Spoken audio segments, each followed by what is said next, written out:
मोक्षमार्गस्य नेतारं भेत्तारं कर्मभूभृतां ज्ञातारं विश्वतत्त्वानां वन्दे तद्गुणलब्धये वन्दे तद्गुणलब्धये। मोक्षमार्ग के नेता एवं कर्म पर्वतों के भेदक और विश्व के सब तत्वों के ज्ञायक चेतन संवेदक सद्गुण आप समान प्राप्त हो यही भावना भाकर देव विनय पूर्वक करूं वंदना बारंबार जिनेश्वर देव बारंबार जिनेश्वर देव। उत्कार सूत्र नामक महाशास्त्र, इसके चौथे अधिकार के आधार पर, चौथे अध्याय के आधार पर हमारी चर्चा चल रही है।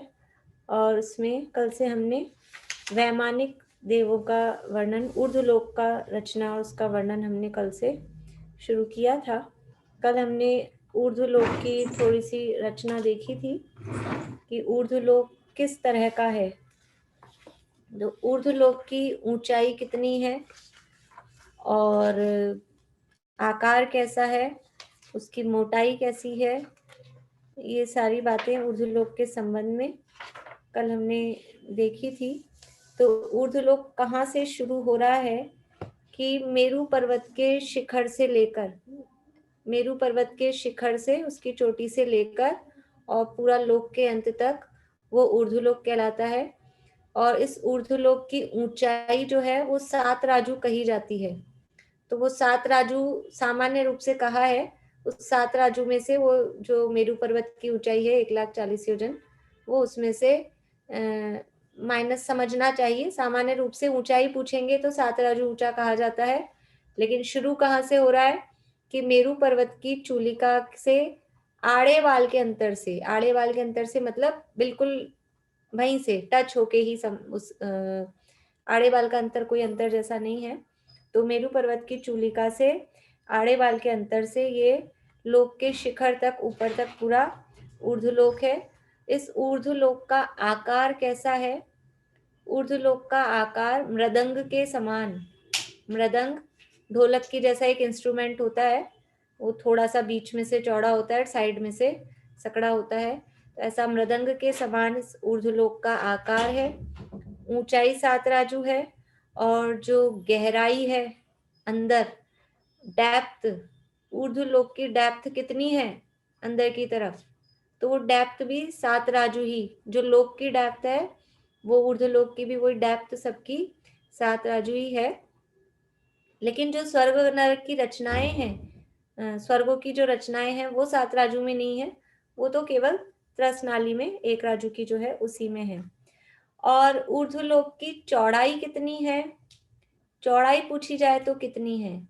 बढ़िया, चौड़ाई देखी जाएगी तो वो उसका एवरेज निकालना पड़ेगा। जैसे लोक की चौड़ाई का हमने एवरेज निकाला है, वैसे ही ऊर्ध्वलोक की चौड़ाई भी ऊपर 1 राजू है और बीच में 5 राजू है, तो उन दोनों को प्लस करके और 2 से डिवाइड कर देंगे, तो 5 + 1 यानी 6, और 6 को 2 से भाग लगाएंगे तो 3 राजू लगभग अप्रोक्सीमेट एवरेज निकालते हैं, तो ये चौड़ाई 3 राजू के लगभग आती है। अब इसका एरिया निकाल सकते हैं अपन ऊर्ध्वलोक का, जैसे हमने लोक का एरिया निकाला है वैसे ही ऊर्ध्वलोक का एरिया कितना है। देखिए शास्त्रों में अलग अलग तरीके दिए गए हैं पूरे लोक के ही, ऊर्ध्वलोक के, मध्यलोक के, अधोलोक के निकालने के।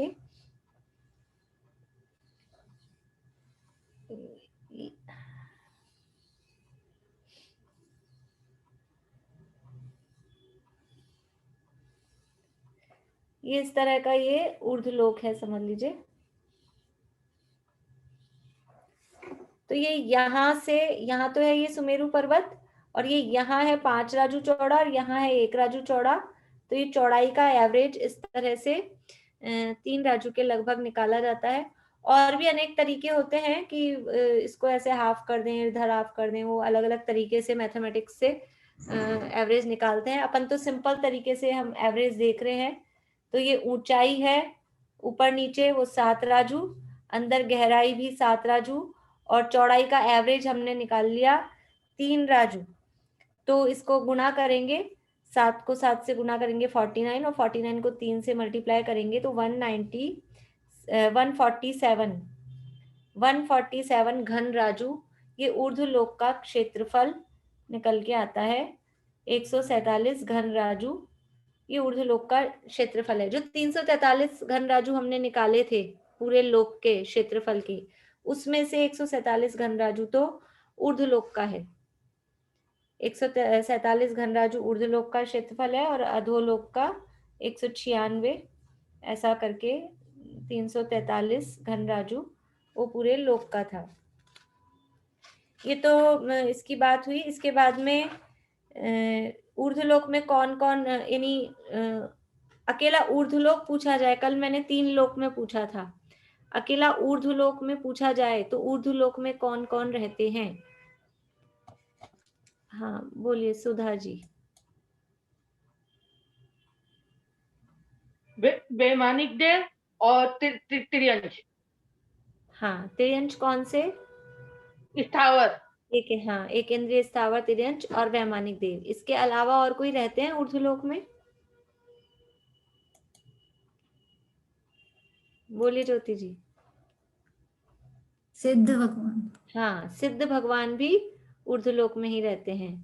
तो वैमानिक देव रहते हैं, एक इंद्रिय जीव रहते हैं, स्थावर जीव और सिद्ध भगवान, ये 3 तरह के जीव ऊर्ध्वलोक में रहते हैं।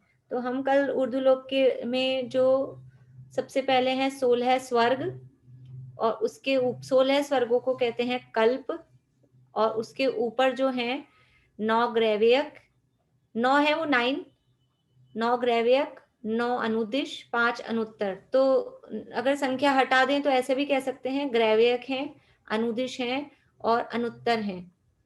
तो ये तो है ऊर्ध्वलोक में देवों संबंधी रचनाएं। और उससे भी ऊपर लोक के एकदम अंत में वहां सिद्ध भगवान विराजमान हैं। तो ये सब ऊर्ध्वलोक में रहते हैं।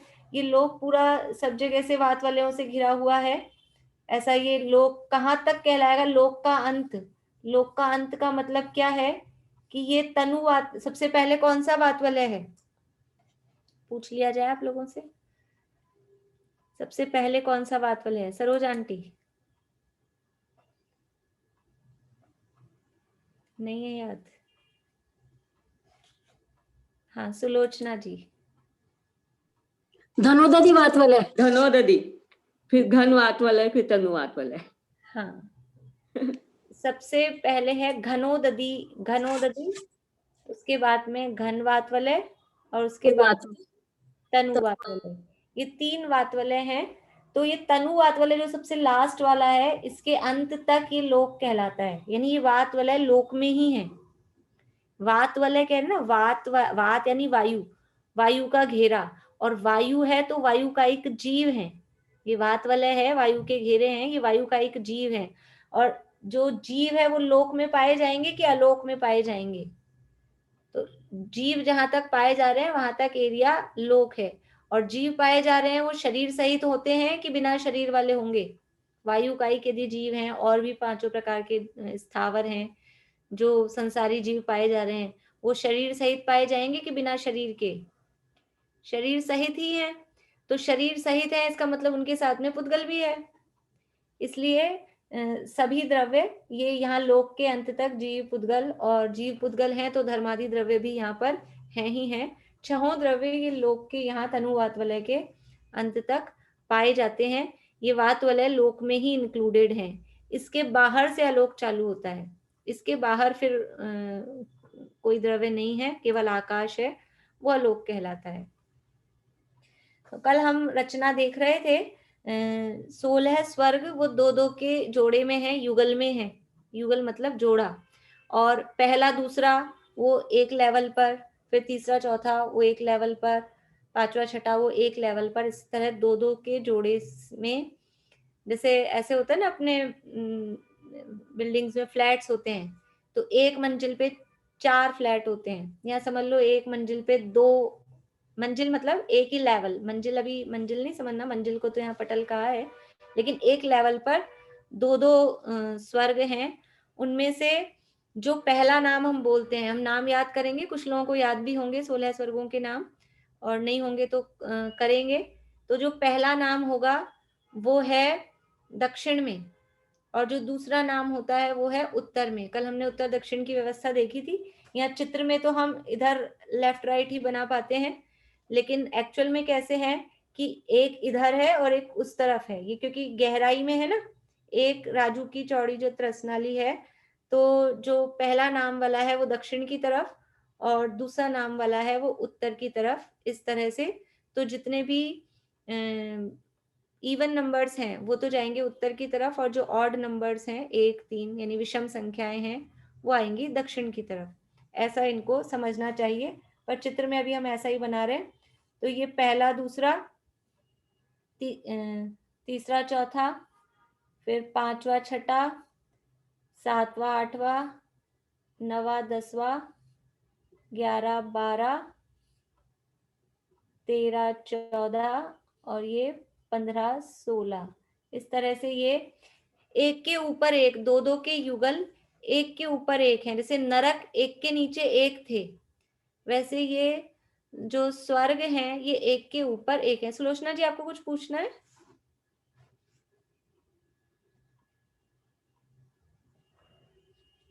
तो ये एक के ऊपर एक स्वर्ग है। अब ये 16 स्वर्गों के बाद में है ग्रैवेयक।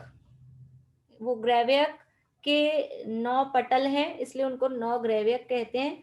बाकी ग्रैवेयों की संख्या ज्यादा है, वो अलग अभी अपन देखेंगे। उसके बाद में है अनुदिश विमान, ये उस जगह के नाम है ग्रैवेयक।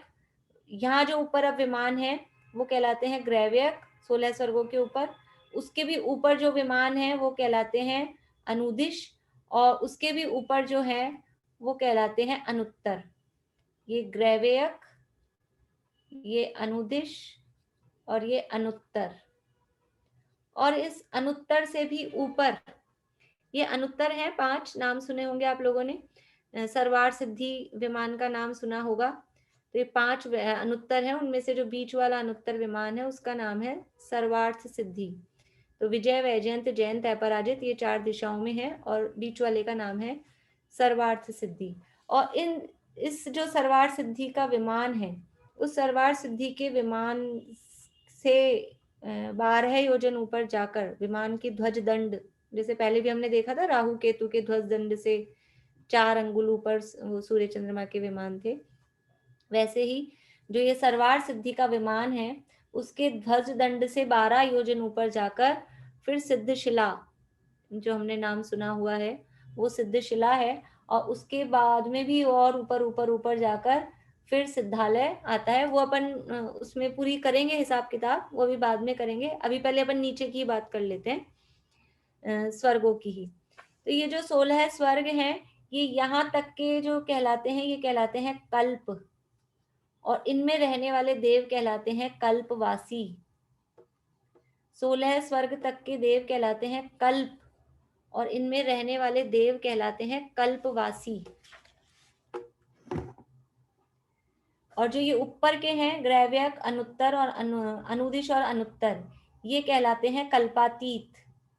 ये विमान भी कहलाते हैं कल्पातीत, और इनमें रहने वाले देव भी कहलाते हैं कल्पातीत देव। ठीक है, तो एक कल्प और कल्पवासी या कल्पातीत, और कल्प में जो उत्पन्न हो उन्हें कल्पोत्पन्न कहते हैं, अभी सूत्र आएगा अपना। और जो कल्प से अतीत हैं यानी कल्पों से रहित हैं वो कहलाते हैं कल्पातीत। अभी पहले अपन 1-2 सूत्र पढ़ लेते हैं, उसके बाद में फिर से बात करेंगे। मैं सूत्र बोलती हूँ, अपन बुलवाएंगे तो लास्ट में। अभी किसी एक से पूछ लेती हूँ मैं। हाँ अनुज, आप पूछना है कुछ या सूत्र बोलने के लिए हैंड रेज किया है? अनुज, हाँ मैम, सूत्र बोलने के लिए। चलिए बोलिए। देखिए 16 नंबर का सूत्र है वैमानिकाः। बोलिए। वैमानिकाः। वैमानिकाः। वैमानिकाः। कल्पोपपन्नः कल्पातीताश्च। कल्पोपपन्नाः कल्पातीताश्च। कल्पोपपन्नः कल्पातीताश्च। कल्पोपपन्नाः कल्पातीताश्च।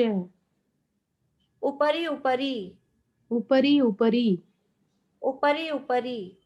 उपरि उपरि। बस देखिए, अभी तो ये 3, अभी फिर 19वां सूत्र भी बुलवाती हूँ, अभी 2 मिनट रुक के पहले इन 3 सूत्रों का अर्थ देखते हैं।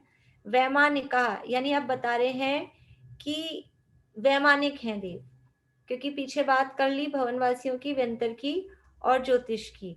तो अब क्या है कि वैमानिक हैं। कौन से हैं वैमानिक? कि कल्पोपन और कल्पातीत ऐसे 2 प्रकार के हैं।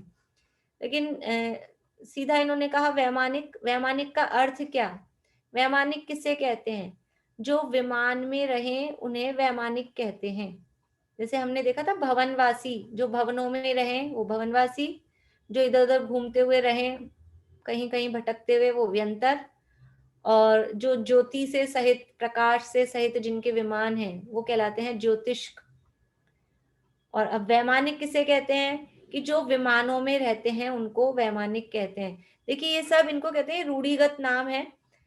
कभी कभी हम सूर्य चंद्र के विमान भी कहते हैं, सूर्य का विमान, चंद्रमा का विमान, तो वो भी तो विमान में रह रहे हैं, फिर उनको भी वैमानिक कहो। तो ये ऐसा कुछ नाम रूढ़ी से होते हैं। हर चीज का ऐसे अपन अर्थ से ही नाम लगाए तो हम लोगों के नाम के क्या क्या अर्थ हैं, सबके नाम ऐसे ऐसे हैं, फिर हम उसका अर्थ लगाएंगे तो किसी में बैठेगा किसी में नहीं बैठेगा। इसलिए वैमानिक किसे कहते हैं? तो वास्तव में ये ऊपर वाले जो स्वर्ग के देव हैं उनको वैमानिक कहते हैं। और ये शब्द से उसका अर्थ किया कि जो विमानों में रहते हैं उनको वैमानिक कहते हैं। तो ये ऐसा ही समझना कि इन्हीं को वैमानिक कहते हैं। कोई व्यंतर देव विमान में आज बैठ जाए, या ज्योतिष देवों के तो विमान है ही हैं, तो उनको भी वैमानिक कहने लग जाए, ऐसा नहीं है। ठीक है। अब बात है कि विमान किसे कहते हैं? विमान किसे कहते हैं? जो हम किसे समझते हैं? तो एरोप्लेन को विमान कहते हैं। तो एरोप्लेन तो नहीं। हमने मंदिरों में चित्र देखे हैं, वेदी के पीछे कहीं कहीं ऐसे चित्र बने होते हैं छोटे छोटे से देवों के, ऐसे कोई मोर के आकार का कि हंस के आकार का, और उसमें एक देव बैठा, एक देव बैठी है और वो फूल बरसा रहे हैं। देखे होंगे आप लोगों ने, पुराने मंदिरों में होते हैं इस तरह के, पीछे वेदी पे इस तरह के चित्र बने होते हैं, नयों में भी बनते होंगे। तो ऐसे चित्र बने होते हैं। तो क्या वो विमान? तो उससे तो अपन ही अच्छे, अपना घर तो काफी बड़ा है, वो इतने से जरा से उसमें रहते हैं, उसका नाम विमान नहीं है वास्तव में। विमान का मतलब है यहाँ महल से ही। कौन सा महल? कि जो वल्लभी, मतलब मैं परिभाषा बता रही हूँ जो शास्त्र में राजवार्तिक वगैरह में दी है। वल्लभी और कूट से युक्त प्रासाद, प्रासाद का अर्थ होता है महल। वल्लभी और कूट से युक्त प्रासाद वो विमान कहलाते हैं। वल्लभी और कूट से युक्त प्रासाद विमान कहलाते हैं।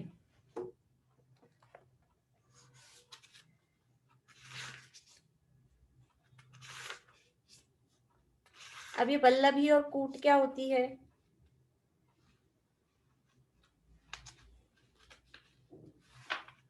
वल्लभी और कूट क्या होती है?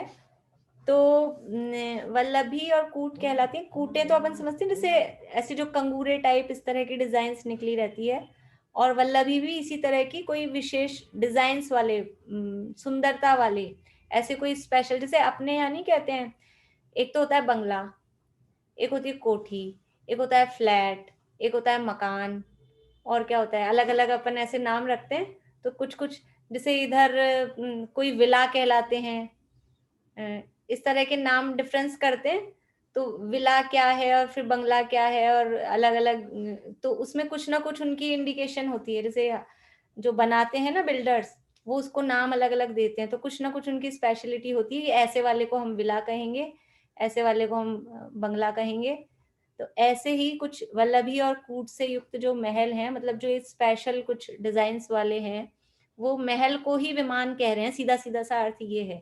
विमान का मतलब वो जो हम हंस के आकार का या मोर के आकार का या एरोप्लेन को हम विमान समझते हैं, वो विमान नहीं है। वो तो एक्स्ट्रा उनके आवागमन के लिए वो होते हैं, वो अलग हैं, उनको भी विमान कह देते हैं। लेकिन यहाँ विमान का मतलब है उनके रहने का स्थान, उनका जो महल, प्रासाद का अर्थ होता है महल। देखिए हमारे जब रथ यात्रा वगैरह निकलती है ना, तो भगवान रथ यात्रा में होते हैं, तो उसको भी हम क्या बोलते हैं, भगवान का विमान आ रहा है, ऐसा नहीं बोलते। रथ जब आता है तो विमान आ रहा है, उसको भी हम विमान बोलते हैं।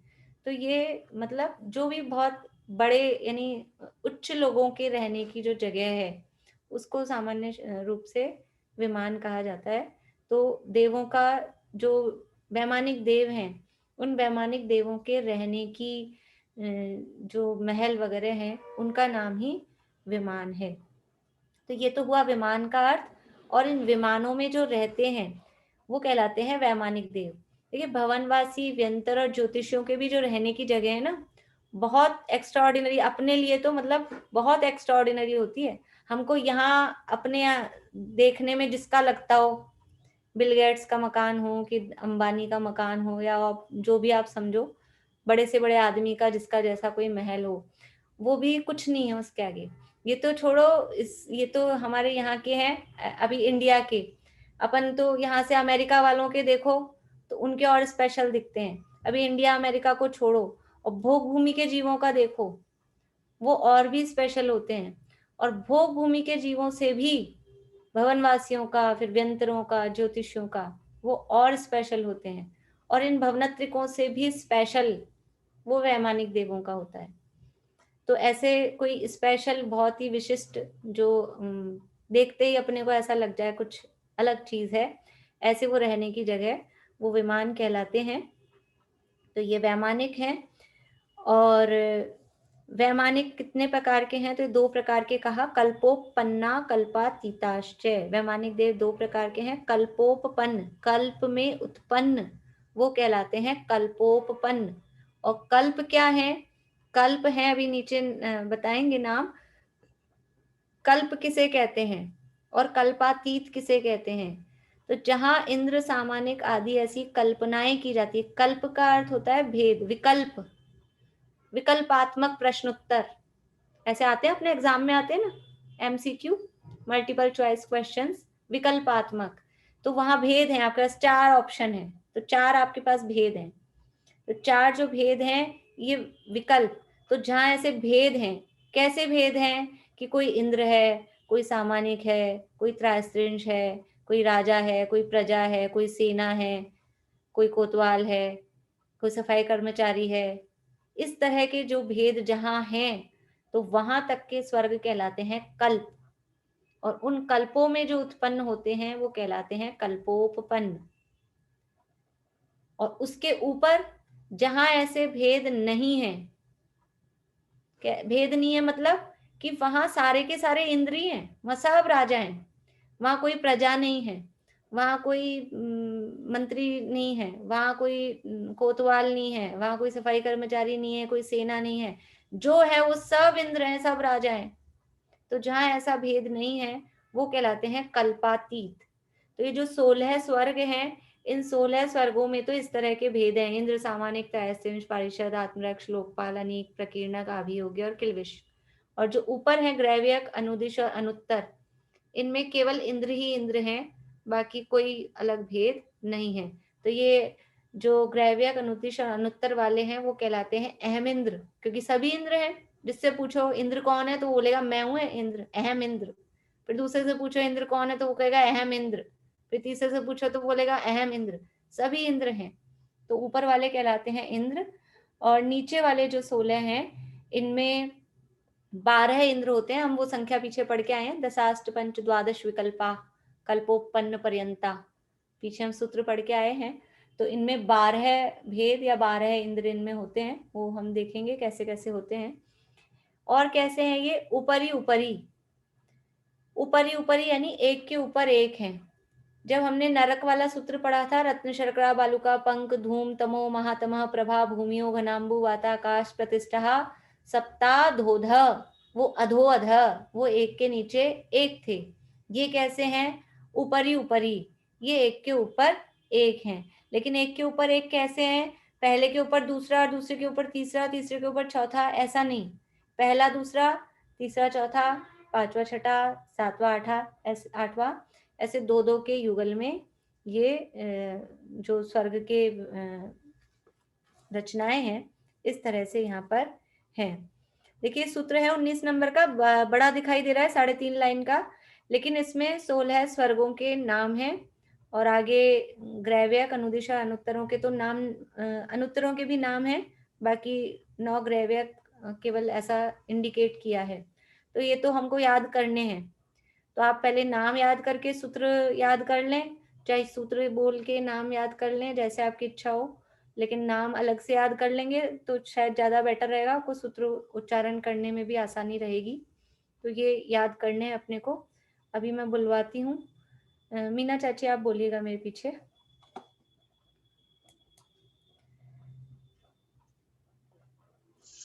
सौधर्म ईशान बोलिए।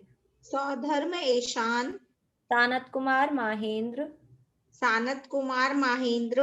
मैं देखिए जैसे से नाम है ना, दो दो के नाम बोल रही हूँ, जो लोग पहली बार सुन रहे हैं वो ऐसा ध्यान दे लें, दो दो के नाम एक साथ बोल रही हूँ। जैसे सौधर्म ईशान ये पहला दूसरा हो गया, फिर सानत कुमार माहेंद्र ये तीसरा चौथा हो गया, ऐसे सौधर्म ईशान सानत कुमार माहेंद्र बोलिए। सौधर्म ईशान सानत कुमार माहेंद्र। ब्रह्म ब्रह्मोत्तर। ब्रह्म ब्रह्मोत्तर। लांतव कापिष्ट। लांतव कापिष्ट। शुक्र महाशुक्र। शुक्र महाशुक्र। शतार सहस्रार। शतार सहस्त्रार। देखिए अभी मैं नाम बोलने के लिए मैंने अलग किया है, लेकिन इसको बोलेंगे हम संधि सहित ही। और उसके बाद है आनत प्राणत। शतार सहस्रारेशु, जो यहाँ संधि है, शतार सहस्रारेश्व रेश्वानत ऐसा संधि है, तो उसका संधि विच्छेद होके सहस्रारेशु बनेगा और फिर आनत, तो आनत निकलेगा उसमें से शब्द। अभी अब इकट्ठा बोलेंगे। शतार सहस्रारेश्वानत प्राणत योर बोलिए। शतार सहस्रारेश्व आनत प्राणत योरार। योरार नहीं, योहो, फिर यो। आरण। आरण उसके बाद में है, मैं पहले संधि बता देती हूँ आपको। यहाँ है शतार, फिर सहस्रारेशु, सहस्रारेशु, फिर है आनत। शब्द वानत दिख रहा है, वानत, लेकिन स्वर्ग का नाम है आनत। वो ऊ की मात्रा और ऊ की मात्रा और अ मिलके वो आधा श और वह, ये जो संधि है इस तरह की आधा श और वह वाली, वो कई जगह पे आएगी, आगे भी सूत्रों में, पीछे भी आई है एक आध जगह। तो ये है सहस्रारेशु और फिर है आनत। तो ये शु और अ ये संधि दोनों जुड़ते हैं तो ये बन जाएगा सहस्रारेश्व आधा श और इसका व बन जाएगा वानत। ऐसा ही अपने को दिख रहा है, सूत्र में ऐसा दिख रहा है, लेकिन इसकी संधि इस तरह से है। सहस्रारेश वानत प्राणत योहो, आनत और प्राणत, प्राणत योहो शब्द है, प्राणत योहो विसर्ग है, वो जो रे दिख रहा है वो विसर्ग है, और उसके बाद में है आरण। तो ये विसर्ग वाले रे का और अ का एक रे बन गया, विसर्ग का और अ का संधि होके यहाँ र दिख गया, तो हमको रारण दिख रहा है, लेकिन वो है प्राणत हो आरण, और आरण में आ की मात्रा है आरणा, तो आ की मात्रा में से अ अलग निकालेंगे, अच्युत। अच्युत, आरण अच्युत। प्राणत योहो आरण अच्युत योहो, फिर ये आरण अच्युत योहो विसर्ग आएगा यो। हाँ, अच्युत यो, ये है अच्युत योहो, ऐसा विसर्ग है। हाँ, कारण अच्युत योहो, फिर है नवसु। नवसु। तो ये विसर्ग को हटा के संधि हुई है, तो विसर्ग का बन गया है न के ऊपर रह, न के ऊपर रह दिख रहा है अपने को, हाँ, वो है विसर्ग एक्चुअल में। हाँ, तो जब संधि की तो विसर्ग हटके न के ऊपर रह बन गया, रह बन गया। तो अगर हमको संधि सहित नहीं बोला जाता है तो इसीलिए मैंने आपको कहा पहले आप 16 स्वर्गों के नाम याद कर लीजिए, तो फिर तो बस सीक्वेंस में नाम बोलते जाने हैं। तो बस यहाँ जो संधि है शतार सहस्रारेश, वहां तो हमको संधि बोलनी ही पड़ेगी। हाँ। उसके अलावा फिर वैसे हम बोल सकते हैं। हाँ बोलिए रश्मि जी। मैं बोलूं एक बार? अभी मैं पूरा कर दूं, 1 मिनट फिर अच्छा बुलवा। हाँ। तो आरण अच्युतियो नवसु ग्रैव्य केशु विजय वैजयंत जयंत अपराजितेषु। जयंता है, जयंत आ निकलेगा। हाँ अपराजित। अपराजितेषु सर्वार्थ सिद्धौ च। ठीक है। आप लोग जो हाथ खड़ा कर रहे हैं, अगर कुछ पूछना है तो हाथ खड़ा रखिए, नहीं तो फिर बोलने के लिए कर रहे हैं तो फिर अभी डाउन करिए। हाँ बोलिए ज्योति जी। दीदी एक बार ये संधि फिर से थोड़ा सा एक्सप्लेन कर दीजिए, कौन सी वाली? जो लिखे हुए हैं बोर्ड पे। देखिए सबसे पहली संधि आई है अपनी महाशुक्र के बाद में शतार सहस्त्रार। शतार अलग शब्द है, इसके बाद में सहस्रार शब्द है, सहस्रार। और सहस्रारेशु शब्द है, सहस्रारेशु। या मैंने क्वेश्चन पूरा नहीं लिखा है। सहस्रारेशु, सहस्रारेशु और आनत, तो इन दोनों की संधि होके बन गया सहस्रारेशवानत। सहस्रारेशवानत। फिर उसके बाद में प्राणतयोः आरण अच्युतयोः। आरण और अच्युतयोः ऊपर लिख दिया मैंने।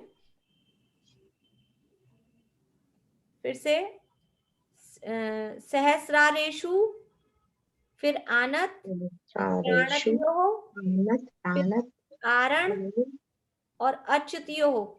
आरण आ दिख रहा है, ना में से अ निकल जाएगा। नवसु फिर नवसु ग्रैवेकेशु विजय वैजयंत जयंत अपराजितेषु सर्वार्थ सिद्धौ च। ठीक है। अब मैं बुलवा रही हूँ। मैं बोल दूं दीदी पूरा एक बार? अभी मैं बोलूं पूरा, फिर मेरे बाद हाँ, बोल। हाँ। सौधर्म ईशान सानत कुमार माहेंद्र ब्रह्म ब्रह्मोत्तर लांतव कापिष्ट शुक्र महाशुक्र शतार सहस्रारेश्वानत प्राणतयोः रारण अच्युतयोः नवसु ग्रैवेकेशु विजय वैजयंत जयंत अपराजितेषु सर्वार्थ सिद्धौ च। बोलिए। सौधर्म ऐशान सानत कुमार माहेंद्र ब्रह्म ब्रह्मोत्तर लांतव कापिष्ट शुक्र महाशुक्र शतार सहस्रारेषु आनत प्राणत्यो आरण अच्युत्योर नवसु ग्रैवेकेशु विजय वैजयंत जयंत अपराजितेषु सर्वार्थ सिद्धौ च। बढ़िया, बहुत अच्छा। अभी मैं थोड़ा सा अपन और पढ़ लें, फिर इकट्ठा आप लोगों से बुलवा लूंगी, वरना मेरे ख्याल से ये 4 सूत्र हो गए, इनको बोलने में ही टाइम अपना पूरा हो जाएगा। थोड़ा सा और पढ़ लेते हैं 5-7 मिनट, फिर उसके बाद बुलवाती हूँ मैं आप लोगों से। ये 16 स्वर्गों के नाम है, इसमें केवल नाम बताए गए हैं। देखिए पहले स्वर्ग का नाम में है सौधर्म, दूसरे का नाम है ईशान। ईशान भी बोल देते हैं, ऐशान भी बोल देते हैं, कोई दिक्कत नहीं है, ईशान। फिर सानत कुमार, ये पूरा एक नाम है तीसरे स्वर्ग का। चौथा है माहेंद्र, पांचवा है ब्रह्म और छठा है ब्रह्मोत्तर। सातवां है लांतव और आठवां है कापिष्ट। नवा शुक्र, 10वां महाशुक्र, 11वां शतार और 12वां है सहस्रार। सहस्रार। इसके बाद में 13वां है आनत, 14वां प्राणत, 15वां आरण और 16वां स्वर्ग है अच्युत। ये नाम है इनके 16 स्वर्गों के। और उसके बाद में नवसु ग्रैवेकेशु, नवसु यानी 9, ग्रैवेकेशु यानी ग्रैवेक हैं, और वो नवसु ग्रैवेकेशु में ही यहाँ नाम नहीं दिया, अनुदिश भी समझना, तो नवसु ही अनुदिशेश, अनुदिश ऐसा। और फिर उसके बाद में अनुत्तरों के नाम दे दिए सीधा, विजय वैजयंत जयंत अपराजित और सर्वार सिद्धि। अनुत्तर के जो विमान है वो 5 हैं और पांचों के नाम यहाँ दिए हैं। 5 अनुत्तर विमान है सबसे ऊपर, वहां 5 अनुत्तर विमानों के नाम यहाँ दिए हैं। पहले का नाम है यानी पूर्व दिशा में विजय, फिर वैजयंत, जयंत, अपराजित और बीच में है सर्वार्थ सिद्धि नाम का विमान। तो इस तरह से ये ऊर्ध्व लोक में जो वैमानिक देव रहते हैं 16 कल्प हैं और उनके ऊपर 23 विमान हो गए। ये 9 ग्रैव्यक, 9 अनुदिश, 9 दुनिया 18 और 5 अनुत्तर, 18 और 5 23। ये 23 विमान कल्पातीत विमान कहलाते हैं। इस तरह से ये यहाँ देखा हमने। एक बार यहाँ जो अर्थ दिया है वो अर्थ और पढ़ लेती हूँ, उसके बाद में फिर आप लोगों से मैं बुलवाती हूँ। नीचे देखिए सूत्रों के नीचे, यहीं पेज नंबर है 188 अपनी बुक में। यद्यपि रहने के स्थान को तो घर ही कहते हैं, तथापि लोक में भगवान के रहने के स्थान को मंदिर, राजा के रहने के स्थान को महल, सेठ के रहने के स्थान को कोठी, साहब के रहने के स्थान को बंगला और गरीबों के रहने के स्थान को झोपड़ी कहा जाता है। उसी प्रकार पुण्यशाली प्रभावक देवों के रहने के स्थान को विमान कहते हैं। विमान मतलब उनके रहने का स्थान ही है, खाली घूमने फिरने का कोई ट्रांसपोर्टेशन का मीन हो ऐसा नहीं है। उक्त विमानों में रहने वाले देवों को वैमानिक कहते हैं। यहाँ से वैमानिक देवों का वर्णन आरंभ होता है। 16वां सूत्र मात्र इतनी बात ही बताता है। 16 सूत्र में कहा वैमानिक, कहा कि अब हम वैमानिक देवों का वर्णन शुरू कर रहे हैं, उसके लिए लिखा वैमानिका। वे वैमानिक देव 2 प्रकार के होते हैं, कल्पोपपन्न और कल्पातीत। जहाँ इंद्र सामानिक आदि की कल्पना होती है उन 16 स्वर्गों को कल्प कहते हैं। ये परिभाषा है, याद करनी है अपने को कि जहाँ इंद्र सामानिक आदि की कल्पना होती है उन 16 स्वर्गों को कल्प कहते हैं, और जहाँ इस प्रकार की कल्पना या भेद नहीं है, सभी एक समान ही हैं, सभी अहमिंद्र ही हैं, उन नवग्रैव्यक, नव यानी 9, नवग्रैव्यक, 9 अनुदिश और 5 अनुत्तर विमानों को कल्पातीत कहते हैं। ये 16 स्वर्ग और नवग्रैव्यक आदि सभी ऊपर ऊपर हैं। सौधर्म ईशान, सानत कुमार महेंद्र, अगर किसी के सनत कुमार छपा हो तो सानत कर लें। सानत कुमार महेंद्र, ब्रह्म ब्रह्मोत्तर, लांतव कापिष्ट, शुक्र महाशुक्र, शतार सहस्त्रार, इसमें भी श बनता है, यहाँ स छपा है, शतार होता है शलजम वाला।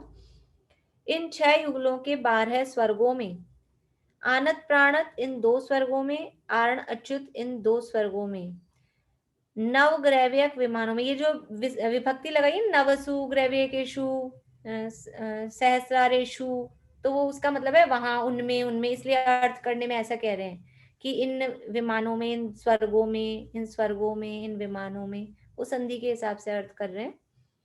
नवग्रैव्यक विमानों में, नव अनुदिश विमानों में और विजय वैजयंत जयंत अपराजित तथा सर्वार्थ सिद्धि इन 5 अनुत्तर विमानों में वैमानिक देव रहते हैं। ये वैमानिक देवों के रहने की बात यहाँ पर बताई है, और जो अपन ने बात की है वो बात यहाँ पर आ गई है। जितना अपन ने अभी समझ लिया उतना मैं पढ़ लेती हूँ, उसके आगे का फिर मुझे आज बिल वो भी बताने थे, लेकिन मेरे ख्याल से नहीं हो पाएगा। विमान कितने प्रकार के होते हैं देखते हैं। प्रश्न, इंद्रादि के भेद तो भवनवासी आदि में हैं, आदि में भी हैं, अतः उन्हें कल्पोपन्न क्यों नहीं कहते? जो अर्थ किया ना आपने, जहां इंद्र सामानिक आदि भेद पाए जाए उन्हें कल्पोपन्न कहते हैं, तो फिर वहां भी तो भेद है। भवनवासी के 10 प्रकार हैं, व्यंतर ज्योतिष के 8 प्रकार हैं, वहां भी तो भेद पाए जा रहे हैं, तो उनको भी कल्पोपन्न कहो।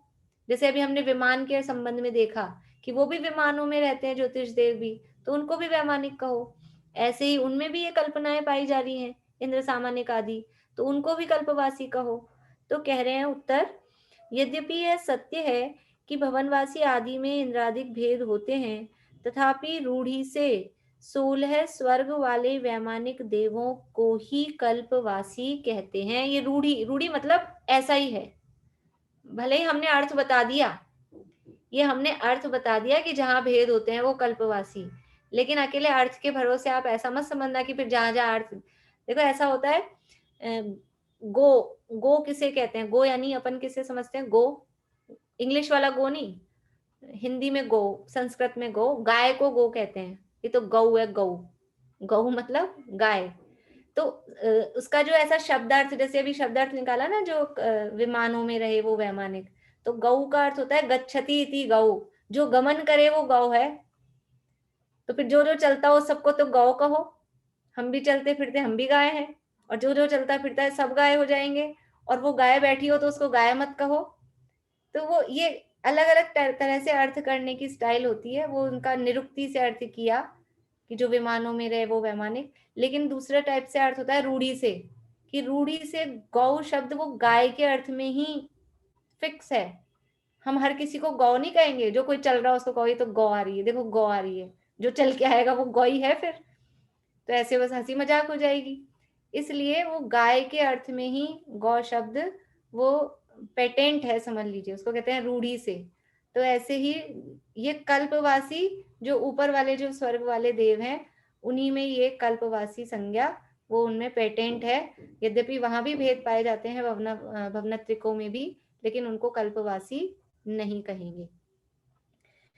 तो यद्यपि यह सत्य है कि भवनवासी आदि में इंद्रादिक भेद होते हैं, तथापि रूढ़ी से 16 स्वर्ग वाले वैमानिक देवों को ही कल्पवासी कहते हैं।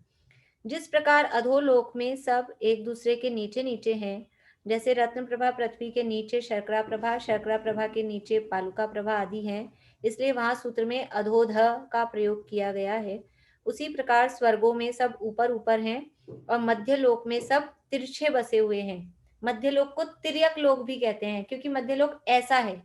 अधोलोक अधो क्यों है कि एक के नीचे एक है, ऊर्ध्वलोक में एक के ऊपर एक है, और मध्य लोक में कैसा है, सब एक के बाद एक वही है। तो मध्य लोक में सब तिरछे बसे हुए हैं, और एक द्वीप को एक समुद्र घेरे हुए है, और एक समुद्र को एक द्वीप घेरे हुए है। 3 लोक और 2.5 द्वीप के नक्शे को देखकर यह बात आसानी से समझी जा सकती है। अब है कि विमान कितने प्रकार के होते हैं और कितने कितने विमान हैं, तो ये बात हम कल शुरू करेंगे। अभी अब आप लोग सूत्र बोल लीजिए। ज्योति जी के बाद में सुनीता आंटी, आपको पूछना है कुछ? आप लोगों को हैंड रेज किया है आप लोगों ने? चलिए सुनीता आंटी बोलिए पहले। मैं बोलूं? नहीं, अभी वो प्रश्न ले लें। वो ना विषम भाग बताए थे ना आपने, विषम भाग दक्षिण में होता है ना? हाँ, विषम भाग विषम संख्या वाले स्वर्ग वो दक्षिण में है। उसमें सौधर्मेंद्र का है ना पहला? हाँ, सौधर्मेंद्र दक्षिण वाला है, दक्षिणेंद्र कहलाता है। ठीक है, हाँ बोलिए पारुल। भाभी, आपने कल युगलों में पटल बताए थे। अब जैसे पहले युगल में 31 पटल हैं, तो 31 का हाफ तो होगा ही नहीं। हाफ नहीं होगा, पटल पूरे। अभी मैं रचना और बताऊंगी। आज मेरे को लगा थोड़ा सा ये सूत्र भी अपन बोल लें ताकि प्रैक्टिस में आ जाए। ठीक। वो किस तरह से रचना है वो अपन देखेंगे तो आपको समझ में आ जाएगा। मैं इसी के लिए बोल रही थी, ये सूत्र बोलने के लिए। अच्छा ठीक, चलिए तो आप ही शुरू कर दीजिए, फिर आपके बाद में पारुल। अरे नहीं, मेरे को नहीं आ रहा बोलना। सौधर्म ईशान शुरू से बोलूं। वैमानिकः कल्पोपन्नः कल्पातीताश्च उपरि सौधर्मेशान सानत कुमार महेंद्र ब्रह्म ब्रह्मोत्तर लांतव कापिष्ट शुक्र महाशुक्र सतार सहस्रारेश्वानत प्राणत्योर्नाच्युत योर्नवसु ग्रेवेकेशु विजय विजयन जयंता पराजितेषु सर्वार्थ सिद्धौ च। हाँ बढ़िया। देखिए ये जो है ना, आनत प्राणत योर, फिर आरण अच्युत यो ही बोलिए आप तो, क्योंकि वो रारण में, वो रारण समझ में नहीं आएगा। जो नाम है वो आरण है एक्चुअल में, तो संधि सहित नहीं बोला जा रहा है, तो आराम से आरण अच्युत। मुझसे यहीं पे गड़बड़ हो रही है, वो मुझसे बोलने में नहीं आ रहा, कोशिश की बहुत देर तक। सबसे ही होगी वो, तो आप तो आरण बोलिए। संधि विच्छेद करके बोलने में भी यदि हमसे शुद्ध नहीं बोल पाता है तो संधि विच्छेद करके बोलें, कोई दिक्कत नहीं है। तो आरण अच्युत योर नवसु ग्रैवेकेशु, ऐसा बोलिए आराम से। हाँ पारुल बोलिए, पारुल के बाद में कोशिश तो करिए। बाद में बोलती हूँ भाभी। चलिए तो ज्योति जी, फिर इनके बाद सुनीता आंटी। ठीक है।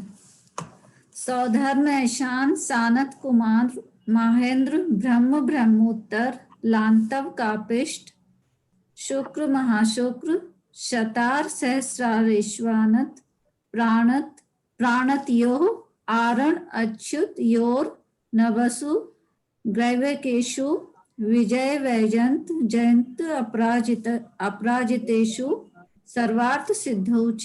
बढ़िया बढ़िया। सुनीता आंटी के बाद में रश्मि जी। वैमानिका कल्पोपन्ना कल्पातीताश्च उपरि सौधर्म सानत कुमार महेंद्र ब्रह्मोत्तर लांतव कापिष्ट शुक्र महाशुक्र सतार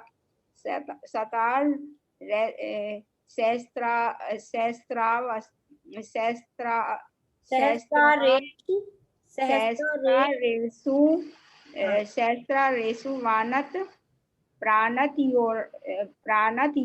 योरानच्युत योर्वसु गेर्वाकेषु विजय वैजयंत जयंता पराजितेषु सर्वार्थ सिद्धौ च। देखिए ये जो संधि वाले है ना, तो सहस्रा अगर संधि सहित नहीं बोल रहा है तो सहस्रारेषु आनत प्राणत योः आरण अच्युत योः नवसु ऐसे करके बोल लीजिए, पर शुद्ध बोलना चाहिए। हाँ बोलिए रश्मि जी, इनके बाद में सुलोचना जी।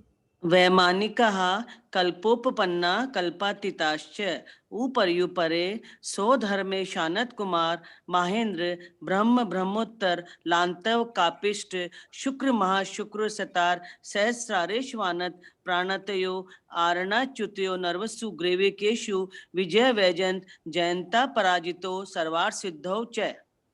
जयंता पराजितेषु सर्वार्थ सिद्धौ च। वैमानिकाः कल्पोपन्नाः कल्पातीताश्च उपर्युपरि सौधर्मेशान सानत कुमार महेंद्र ब्रह्मोत्तर लांतव कापिष्ट शुक्र महाशुक्र शतार सहस्रारेषु आनत प्राणतयो आरण अच्युत्यो नवसु ग्रेवेकेषु विजय वैजयंत जयंत अपराजितेषु सर्वार्थ सिद्धौ च।